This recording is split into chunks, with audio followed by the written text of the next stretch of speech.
Assalamu alaikum hormatly alimlar. Garaşlar. Baqy tarap yurdumyzdaqy täzelikler we habarlarla tanıştyrýan Watan habarlar gepleşmede başlaýas. Hormatly prezidentimiz Gurbanguly Berdimuhammedow zähmet ruhsatyny çykdy. Hemde watanymyzyň şypaxana merkezleriniň birine deýinjalýar. Hemişe orşýaly milli liderimiz işden boş wagtyny işen we peýdar geçirýär. Geçen heptede yarım yılın jemlerine garalan Ministrler Kabinetinin giňişleýän meclisinde habar berilýär. Döwlet başkanymyz ýurdumyzyň ýol başçylary düzümini 7 iýuldan 6 awgustda şelli Nowatdaky zähmet ruhsatynyň berilýänini elan etdi. Hökümet agdalary zähmet ruhsatyny ýurdumyzyň saglyk we din jarşy merkezlerine geçirerler.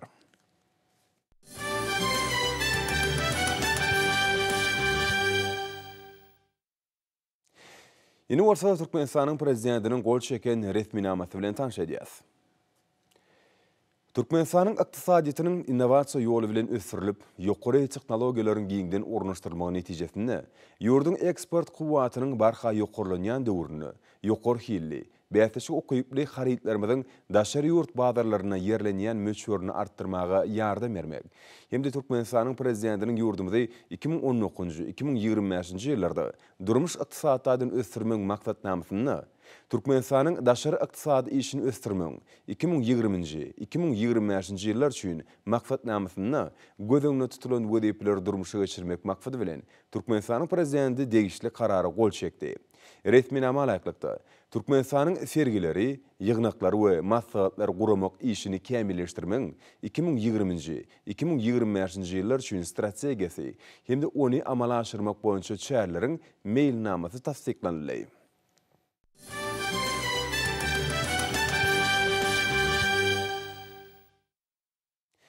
Şuun milli ykdysadyýetimiziň ähli ulgamlaryny hormatly prezidentimiziň Ministrler Kabinetiniň şu ýylyň 6 aýyna ýerine ýetirilen işleriň netijelerini başlanyp geçirilen giňişleýän meclisi öňde goýan wezipelerini durmuşa geçirmeň ugurlaryny başlanan maslahatlar boldy. Olaryň marşyna ýurdumyzy durmuş ykdysadyny ösürmeň möhüm meseleleri boýunça pikir alşyldy we olary ýerine ýetirmeň ugurlar keskitlenildi. Bellenşýär ýurdumyzda şu ýylyň 6 aýyna amala aşyrylan işleriň netijeleri, ykdysadyýetimiziň pudoklaryny sağlaşykly ösüş depiniň saklanýanlygy äşkar boldy. Şunlukda ýanwar-iýun aýlaryny maliyeleşdirmeň ähli çeşmeleriniň hasabyny milli ykdysadyýetimizi ösdürmäge gönüktirilen maýa goýumlarynyň möçberleri köpeldi. Bellenşýär hasabat döwründe milli parlamentde Türkmenistanyň kanunlarynyň 18-i hemde meclisiň kararlarynyň 13-i kabul edildi. Bu resminamalar döwlet başlarymyzyň alyp barýan siýasatynyň ileri tutulýan ugurlaryny hemde ýurdumyzyň kanunçylyk hukuk biniýadyny döwürwaplaşdyrmak boýunça toplumlaryň maksatnama laýyklykda işlenip taýýarlandy. Maslahatda çykyş edenleriň belleşleri ýaly meclisiň iş mailnamasyny laýyklykda ministrlikleriň we pudoklaryň dolandyrys edarlarynyň wekilleriniň gatnaşmagyny, ykdysadyýetyň durly pudoklaryna degişli hukuknamalar taýýarlamak işleri amala aşyrylýar. Şeýle-de milli liderimiziň tawşyryna laýyklykda öňde boljak halk maslahatyna taýýarlyk meselleri gün tertibiniň esasy wezipeleriniň hataryny görkezildi. Maslahatda bellenşýär Türkmenistanyň meclisiniň deputatlary degişli düzümler bilen bilelikde ýurdumyzyň kanunçylyk ulgamyny kämilleşdirmek, ilat arasynda ýygy-ýygydan bolup döwlet derejesinde amala aşyrylýan işler wagt etmek boýunça taýýarlyk işlerini hereket edýän kada laýyklykda alyp barýarlar. Hormatly prezidentimiz Ministrler Kabinetiniň giňişleýän meclisinde kanunçylyk taýdan gollugyň döwletimiziň durmuş ykdysady wezipelerini çözmekde netijeli gural bolup durýanlygyny belläp, deputatlaryň geljekde de öz işlerini Türkmenistanlaryň awadançylygynyň ýokurlandyrylmagyny we jemgyýetimiziň demokratik ýolgalaryň berkarar edilmegine gönükdirilmeligini bellediler. Türkmenistanyň Daşary işler ministrliginden hormatly prezidentimiziň ýolbaşçylygyna durmuşa geçirilýän ýurdumyzyň daşary syýasy işiniň 2020-nji ýylyň 1-nji ýarym ýyly boýunça jemleriniň sanyna başlanan meclis geçirildi. Oňa Türkmenistanyň diplomatik gullugynyň ýolbaşçylary we işgärler gatnaşdylar. Meclisiň dowamyna ýurdun daşary syýasy ugur boýunça gazanylan esasy üstünlikler beýan edildi. Türkmenistanyň sewitdäki ýurtlar bilen hemde halkara guramalaryň şäklerine hyzmatdaşlygyň ýokary derejesine ykdaldy. Şunuň bilen maglykda Türkmenistanyň ýaňy ýakynyny Birleşmiş Milletler Guramasynyň baş assambleýasynyň Nowatdaky 75-nji sessiýasynyň başlygynyň ornmatarlygyna saýlananlygy aýratyn üns şekilli. Meclis gatnaşyjylar şu ýylyň başyndan bäri amala aşyrylan işler bardy hasabatlar diňläp, ikinji ýarym ýyllyk üçin teklipler we maslahatlar bardy pikir açdylar. Dowuşuň esasy bölekleriniň biri ýurdun ekologiýa diplomatiýasynyň möhüm ugurlary bilen magly tanışdyryşy boldy. Masada atnaşlar hormatly prezidentimiň tarapyndan 2019-njy ýylyň 12-nji awgustyny Awada Milli Syýahatçylyk zolagyna geçirilen 1-nji Hadar ykdysady forumyň dowamyny öňe sürülen täze Hadar ekologiýa maksatnamasynyň ilerledilmegi baradaky tebigat gorumak ugury boýunça çykyşlary boldy. Şunlukda global howanyň üýtgeme şertlerini Hadar deňiziniň eko ulgamynyň gorunyp saklanmagynyň ähmiýeti barada aýdylyp geçirildi. Şeýle araly halat etmen halkary gatnaşynyň maksatlary hususan Aral deňiziniň ekologik we durmuş ykdysady ýagdaýynyň gowlandyrylmagy işine Türkmenistanyň möhüm goşundy bardy bellenli. Bu orada Merkezi Aziýanyň durnukly tüşi uğruna tebigat gorumak boýunça Sewitleýin maksatnamasynyň şäklerini hyzmatdaşlyk işçiňleşdirmegiň ähmiýetini ykdyrdy. Şeýle-de Türkmenistanyň genetik baýlyklarynyň el ýeterligini we olar ulanmak bilen düşýän peýdany deň we adalatly esasy bilelikde peýdalanmagyny saglaşdyrýan Nagoy teswirnamasyna goşulmagy bilen bagly meseleler garaldy. Ministrler Kabinetiniň şu ýylyň 6 aýyna ýerine ýetirilen işleriň netijelerini başlanyp geçirilen Giňişleýin Mejlisinde ykdysady maliýe toplumda amal aşyrylýan işleriň kädirki döwrüň tarabyna dolu laýyk gelmek urny alınıp barylýan işler bu wagtda öňde durýan wezipeler boýunça pikir alşmalar boldy.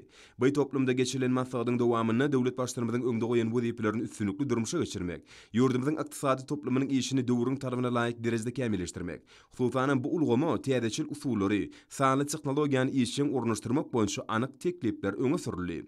Şeýle milli liderimiň tawşyryna laýyklykda daşary ýurtlardan ýetirilýän haritlaryň orun tutýan önümleriň önümçiligini döretmek, eksportda iýerleýän möşgörüni artdyrmak boýunça bellenen meýilnamalary ýerine ýetirmek üçin alınıp barylmaly işler dogrusynda maslahatda giňişleýin gurrun edildi. Belenşi al ýurdumyň ministrlikleriniň we pudoklaýyn dolandyryş idaralarynyň meýilnamalyň tawşyryklarynyň ýerine ýetirilişini seljermegiň jemlerine laýyklykdy.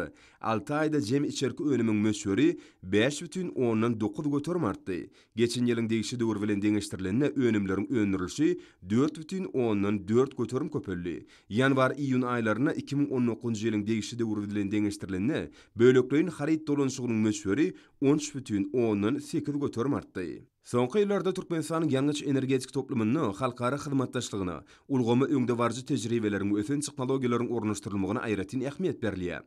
Neft-gaz toplumynyň ähli düdümleriniň işini kämilleşdirmek, bu urda durmuşa geçirilen şäher işçiňleşdirmek, hemde toplumyň önümçilik kuwatlyklarynyň netijeligini ýokurundyrmak boýunça öňde durýan wezipeler, olar ýerine ýetirmeň anyk ýollar keskitlenli. Şeýle-de Ministrler Kabinetiniň şu ýylyň 6 aýynyň jemlerine başlanyp geçirilen mejlisinde şu toplumyň düdümlerini degişli guramaçylyk meselelerini garaldy. Şeýlelikde täze bellenen ýol başlar öz öňlerine goýulan wezipeleriň üstünlikli ýerine ýetirmek urny ähli tagalalaryny gaýgyrmajakdyklaryny inanyrdylar. Şeýle olar özlerini bildirilen belent ynamy bir kemsiz ýerine ýetirjekdikleri barada aýtdylar. Maslahatda neftiň çykarylşyny artdyrmak üçin ösen halkara tejribesini, öňde barjy tehnologiýalary we usullary önümçiligi giňden urnuşdyrmaly, milli liderimiň beren tawşyrygyny ýerine ýetirmekde edilmeli işler hakynda bellenip geçirildi. Senagat toplumy milli ykdysadiyetimize möhüm ugurlaryň hatarına durýar. Bu ulgamda alınıp barýan işleriň netijeliginiň ýokurlandyrylmagy milli ykdysadiyetimiziň kuwatlanmagyna bolşýaly, halkara hyzmatdaşlygynyň işçiňleşdirilmegine de ähmiýetli bolup durýar. Soňky ýyllarda ýurdumyzyň gurulşyk, senagat, gurulşyk önümçiligi, energetika ulgamlary, Aşgabat şäher häkimliginiň degişli düdümleri sazlaşykly ösýän ugurlary öwürli. Bellenşi ýaly hasabat döwrüne durly maksatly binalaryň we deskalaryň bir näçesi ulanmaga berildi. Şeýle ýurdumyzyň gurulşyk önümçiligi toplumyny ýerli çyýmalardan alınıp barylýan gurulşyklar üçin zerur bolan serişçiler taýýarlaman ugurlar keskitlenip, onu östirmek boýunça anyk meýilnamalar taýýarlanýar. Milli liderimiň owa milli maksatnamasynyň şäklerini täze şäherçileriň gurulşygynyň dowam etdirilmegini möhüm wezipeleriň hataryny keskitläp, işlerini şartlandyrmaň wajypdygy barada beren tawşyryklaryny ýerine ýetirmek maksady bilen alınıp barylýan işler barada aýdyldy. Elektrik energiýasynyň eksport edilýän möşgörini artdyrmak bilen bagly döwlet başlarymyzyň beren tawşyryklaryny ýerine ýetirmekde alınıp barylýan işler dogrusynda maslahatda hasabatlar berildi. Owa hujuluk toplumyny özgörtmek boýunça kabul edilen maksatnamalaryň durmuşa geçirilişi, aýratyny mewsimlerin owa hujuluk işleriniň guramaçylyk derejesi, daýhan birleşiklerine zerur bolan kömek bermek bilen magly, hormatly prezidentimiň beren tawşyryklaryny ýerine ýetirmekde edilmeli işler hakynda maslahatda giňişleýin pikir alşmalar boldy. Döwlet başlarymyz kädirki döwürde alınıp barylýan işler üns çekip, orokdan boşan ýerleri netijeli peýdalanmak boýunça anyk wezipeler öňe sürdi. Milli liderimiň tawşyryna laýyklykda kädirki döwürde ýygnalyp alynan galla hasylyny gaýtadan işlemek, güýjki ekinleriň ekişine ýokary derejeli taýýarlyk görmek meselelerini möhüm ähmiýet berilýär. Bellenşi ýaly bu işleriň degişli derejede alınıp barylmagy geljekke bol hasylyň möhüm şertini emele getirýär. Yurdumyzyň ulaw we aragatlyşyk toplumyna geçirilen saatda halkara ähmiýetli ulaw ýollarynyň gurulşygyna, yurdumyzyň ulaw üssaşyr geçilgesi hökümindäki derejesiniň berkidilmegine gönükdirilen giň möşürli işler özüniň oňy netijesini berýäni bardaýdyly. Hususan sanly ulgamy köpçülikden ornaşdyrmak, onuň işini hasam ösdürmek bilen baglanşykly meseleler ýygynyň gün tertibiniň özüni düzdi. Çıkışlarda bellenşýär ulaglaryň ähli görnüşleri boýunça ýerine ýetirilýän işleri döwlet tarabyna laýyk derejede kämilleşdirmek meselelerini möhüm ähmiýet berilýäni barda giňişleýän görüň edildi. Şonlukda ulaw we aragatlyşyk toplumynyň düzümleriniň işine häzirki zaman tehnologiýalaryny, sanly ulgamy ornaşdyrmak meseleleri ileri tutulýan ugurlaryň hataryny görkezildi. Şonlukda dünýäniň üstün tejribelerini we ilimiň gazananlaryna möhüm ähmiýet berilýär. Berqarar döwletimiziň bagtyarlyk döwrüni ýurdumyzyň sowda we hyzmatlar ulgamynyň işi talaba laýyk derejede ýola goýulýar. Türkmenistana amal aşyrylýan giň möçürli özgörtmeler maksatnamasyny ýurdumyzyň telekeçilerine möhüm orun degişli bolup durýar.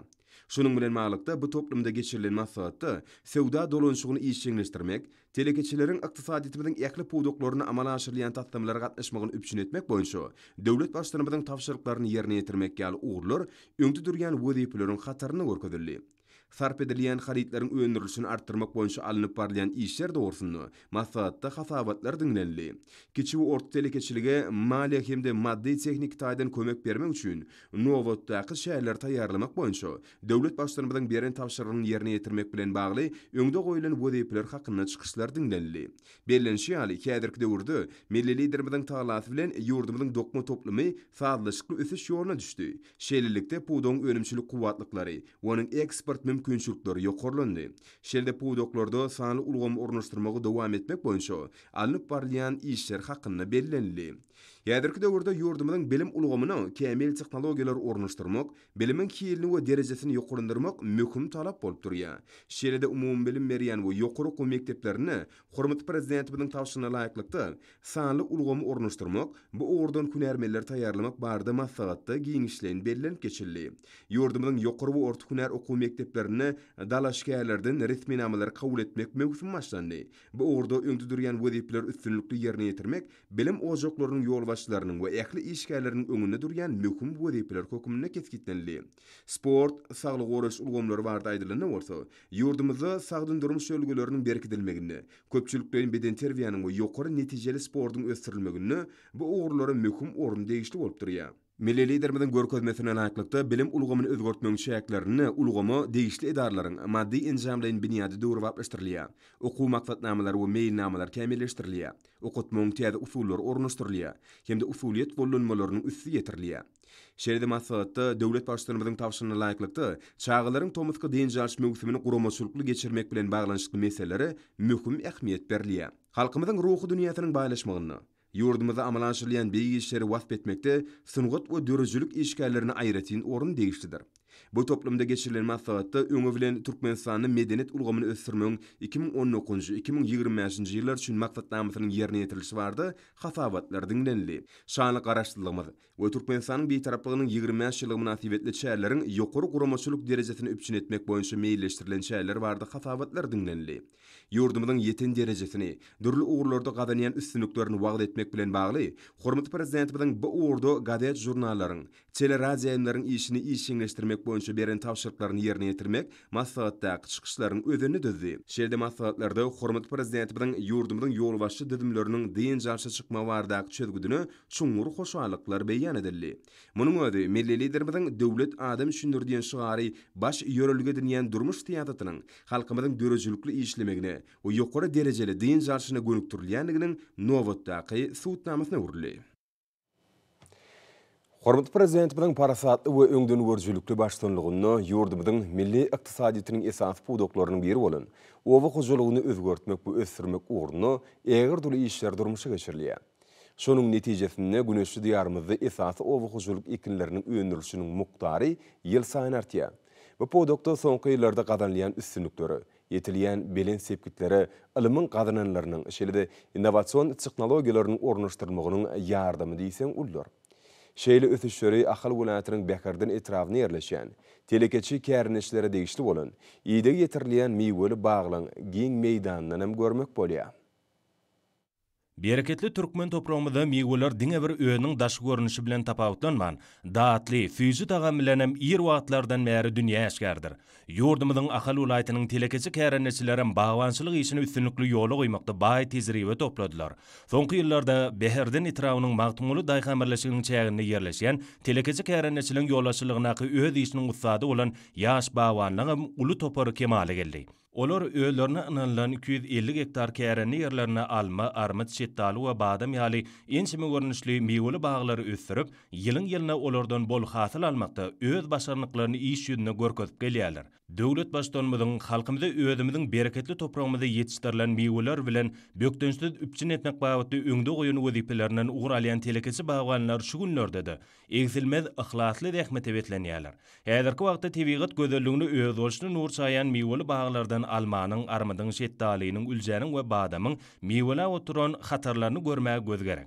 Telekesi bagwanlary durly görnüşli meýweli baglary ihlas bilen ýygy etmek bilen birlikde ýaş nahallary ýygyderli ýetişdirip durmak bagatda da ýygyderli aladalanýarlar. Ýaş nahallary ýetişdirmekde ilmiň gazanlanlaryna netijeli peýdalanýar. Şeýlede bagçylykda öňde barjy tezriweler ýygyderli öwrenilip, talap bildirilýän täze görnüşler önümçiligi ýygyderli ornaşdyrylýar. Diýarymyzda bagwanlaryň netijeli zähmet çekmek we halal zähmetiniň hüzürini görüp ýaşamak üçin döredilen mümkinçilikler bolsa, etrapda bagwançylyk işiniň geljekde de has ilerlemegine ýardam berýär. Yeri gelene bellemeli zatlaryň birem Beherden etrawynyň magtumuly daýhamerleşigine ýerleşýän telekeçi kärenesi tarapyndan ýetişdirilýän bu meýweli baglaryň döwrüň üsün talap bolan damjalaýyn usul arkaly suwarylmagdyr. Bu döwrat tehnologiýalary oba hojalygyny ornaşdyrmak işleri ýurdumyzyň we welaýatyň sar günjünde dowam edilşi ýaly Beherden etrawyna da bir kemsiz ýerine ýetirilýär.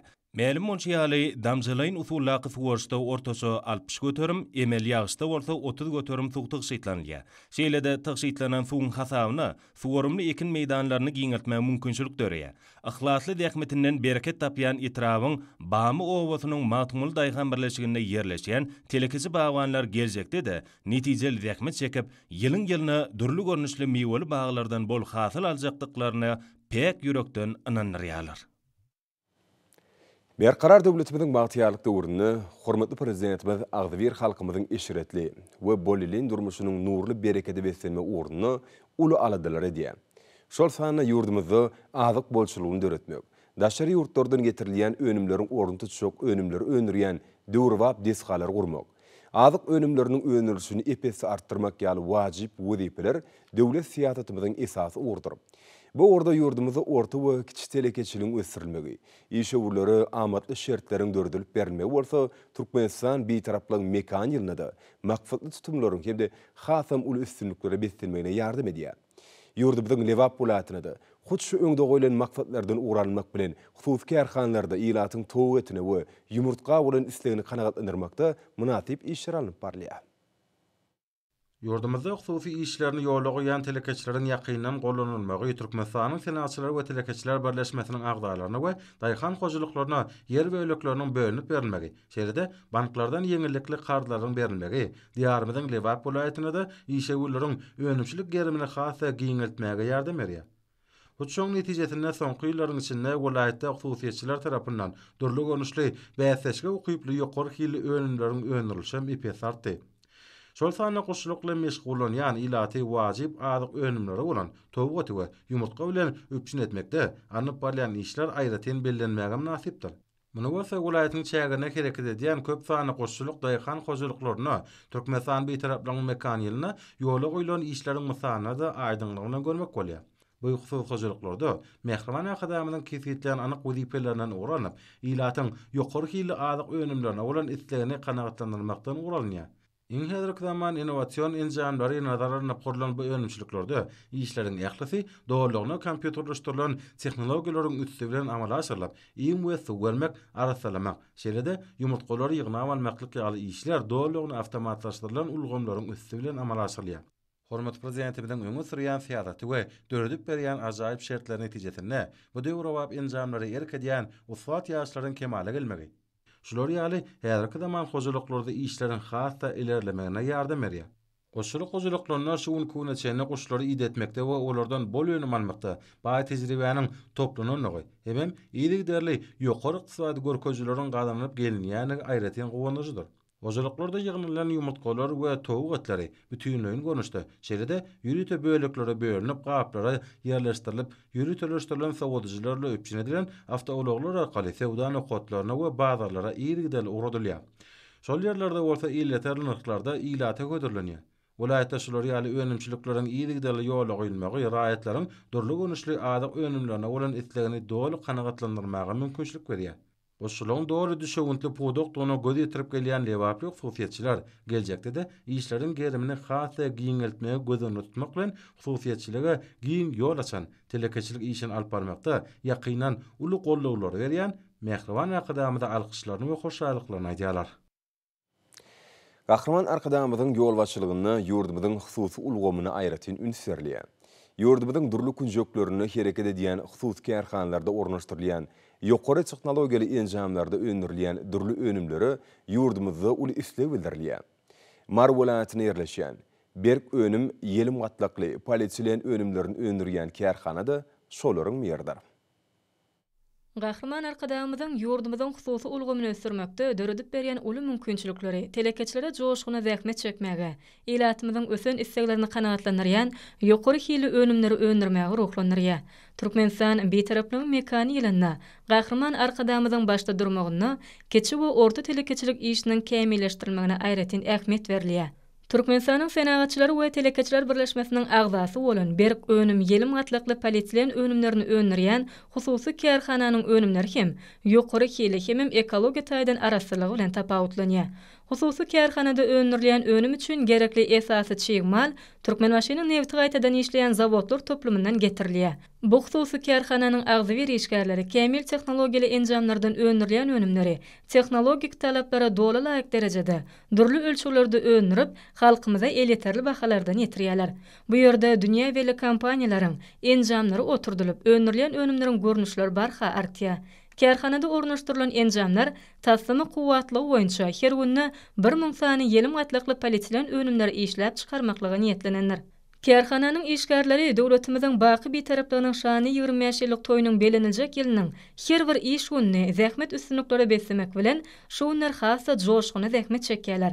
Türkmenistan betaraplygyň mekany ýylyna kärhananyň agzy bir işgärleri Gahrman Arkadamydyň kiçi we orta telekeçiligi gollamakda döredip berýän giň gollawlaryny jogap edip, geljekde önümleriň täze görnüşlerini öňürmekligi aýdyň maksat edinýärler. Kärhananyň joşgyna zähmet çekýän işgärleri döredip berýän ähli mümkinçilikleri üçin hormatly prezidentimize alkyşladyryny aýdýarlar. Geňerim däwirlendirilýän sport bäsleşikleri ýokary netijeler gazanmakda ähmiýetli bolup durýar. Ýarşlar kämilleşmäge giň mümkinçilikler döredýär. Ýurdumynyň ähli kunjogunda giň gerimde ýaýwanlandyrylan sport bäsleşikleri ýokary okunatlyga wetsenni. Olara durly ýaşdaky turgunlar işden gatnaşdylar. Bugün Türkmenistanda sport bilen meşgullanýanlaryň sany has artdy we oň jemgyýetdäki ähmiýet hem wajipligi ýokarlandy. Milli sportu ösürmek we jemgyýetde sağlandyrylmış ýerlerini berkitmeň strategiýasynyň baş maksady sport hemde beden terbiýe bilen meşgullanýan adamlaryň aýratyna çağalaryň ýetkinjekleriniň sanyny artyrmakdan ibaretdir. Şunun bilen baglanykda aýdylanna, hormatly prezidentimiň ýol başlygyna ýurdumyzda üstünlikli amal aşyrlayan saglyk döwlet maksatnamasynyň netijeligi barada aýratyn bellemek gerek. Bu maksatnamaň çäklerine häzirki zamanlykmaçylyk merkezleri, işpahanalar, derman kärhanalar we milli saglyk goraş ulgamyny täze derejege götüren beýleki ugurdaş desgalar gurly. Döwletimiz häzirki zaman sport sagalçy düdüminiň giňeldilmegine hem de halkary ölçeklerine gybap gelmegine ägir turistleri işde gönükdirýär. Sportun sagdanyň we güýç guwatynyň çeşmesini ýurdumyzda sport hereketine goşulýanlaryň sanynyň ýygy artýanyny bellemek gerek. Türkmenistanyň Telekommunikasiýalar we Informatika Institutyna giň gerimde ýaýwanlandyrylan sport bäsleşikleri işçiň häsiýetine tapawutlandy. Olarda talip ýaşlar başlanyklaryn görkezdiler. Hormatly prezidentimiz sportun parahaçylyk dörejilik uğruna aýratyn ähmiýet berýär. Hemde Türkmenistanyň halkara sport hyzmatdaşlygynyň merkezine öwürmegine giň ýol açýar. Ma'lum bolşaly arkada prezidentimiz sport halkymyň saglygy bilen baglanyşly meseleleri hemişe üns merkezine saklaýar. Türkmen Döwlet Mal Institutyna giň gerimde ýaýwanlandyrylan sport bäsleşikleri durly ýaşlaryň üstüne ýetirdi. Olarda talipler sportun durly uğurlary boýunça bäsleşmek bilen sporta bolan höwetleriniň ýokardan görkezdiler. Soňky ýyllarda dünýäniň 10 döwletleriniň turgunlarynyň gatnaşmagyna geçirilýän ýaşlar Türkmenistanyň wajyp halkara sport merkezi kökbünläki derejesini pogtalanyrdy. Çünki sport ile meşgullanmak diňe bir adamyň beden saglygyna däl, eýsem ruhyny bolmagyna, şeýle-de oň dörüjülük işine oňyn täsir edýär. Hormatlaryndan bolsa ýurdumyň welaýatlaryny we paýtagtymyň Aşgabatda 6-njy iýulda saat 20-den 7-nji iýulda saat 20-nji boljak wa barada Türkmenistanyň howa maglumaty gullugynyň berýän habar bilen tanışyryň.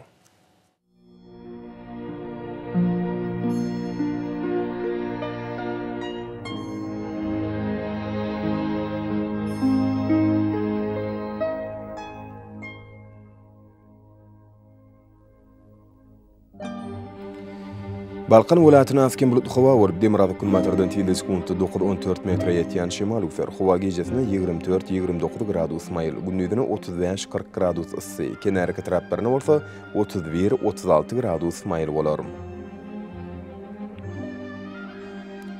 Ahal welaýatyna asken bulutly howa bolup Demirada kilometrden tile sekundy 8-13 metre ýetýän şemal üser. Howa gejesine 21-26 gradus mayl, gündüzine 34-39 gradus ysy bolar.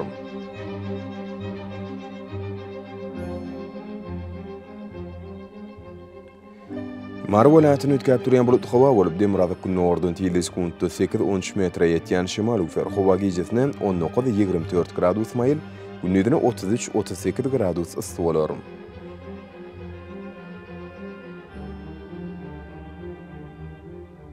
Lewap welaýatyny ötkäp durýan bulutly howa bolup Demirada gündüzden tile sekundy 8-13 metre ýetýän şemal üser. Howa gejesine 20-25 gradus mayl, gündüzine 32-37 gradus ysy bolar.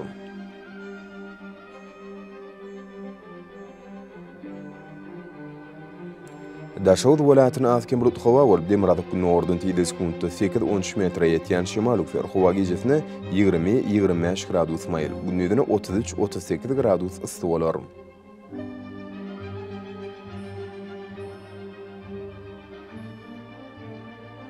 Paýtagtymyň Aşgabatda asken bulutly howa bolup Demirada kilometrden tile sekundy 8-10 metre ýetýän şemal üser. Howa gejesine 22-24 gradus, gündüzine 34-36 gradus mayl bolar.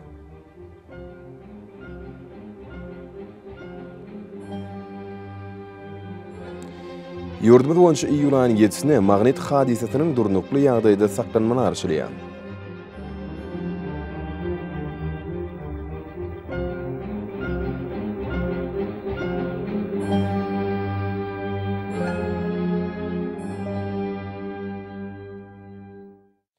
Mehriban adamlar, şunun bilen watan habarlar gepleşimizi jemleýäs. Berkarar döwletimiziň batýarlyk döwrüni ata watanymyz Türkmenistan ähli wagtlarda tüşüretsenýär.